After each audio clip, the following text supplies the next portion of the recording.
છેલ્લા કેટલાક સમયથી જામનગર એરપોર્ટ ખાતે વિસ્તરણ અને નવીનીકરણ કામગીરીઓ હાથ ધરવામાં આવી છે। તે દરમિયાન આજે એક અકસ્માત દુર્ઘટના બની છે, જેમાં એક કામદારનું મોત થયું છે અને એકની સ્થિતિ ગંભીર ગણાવવામાં આવી રહી છે। જો કે એરપોર્ટ ઓથોરિટી આ બનાવ પર ઢાંકપિછોડ કરી રહી છે।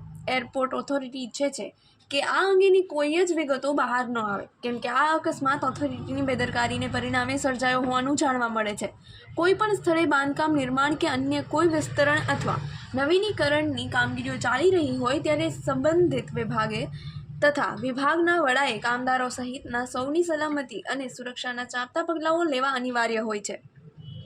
પરંતુ એરપોર્ટ જેવી સંવેદનશીલ જગ્યા પર આ ઘટનામાં સંબંધિતોની બેદરકારીને પરિણામે એક કામદારનું મોત નીપજ્યું છે અને અન્ય એક કામદાર ઘાયલ હોવા છતાં એરપોર્ટ ડાયરેક્ટર દ્વારા આ હકીકત મીડિયાકર્મીઓ સુધી ન પહોંચે તે માટેના બાલિશ પ્રયાસો થઈ રહ્યા છે, જે દર્શાવે છે કે આ દુર્ઘટના સત્તાવાળાઓની ચૂકને કારણે સર્જાઈ હોઈ શકે છે, જેને કારણે એક જિંદગી ભડથું થઈ ગઈ છે।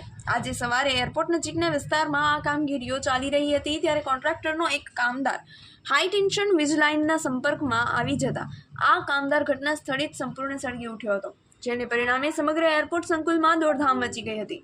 જેમ જાણવા મળે છે કે એરપોર્ટ હદની શરૂઆત થાય છે ત્યાં આવેલા દરવાજાની કલરકામની કામગીરીઓ દરમિયાન આ બનાવ બન્યો હતો, જેમાં એક કામદારના મોત ઉપરાંત અન્ય એક કામદાર બહુ ખરાબ રીતે વીજશોકના કારણે દાઝી ગયો છે, જેને તાકીદની સઘન સારવાર માટે હોસ્પિટલ ખસેડવામાં આવ્યો છે।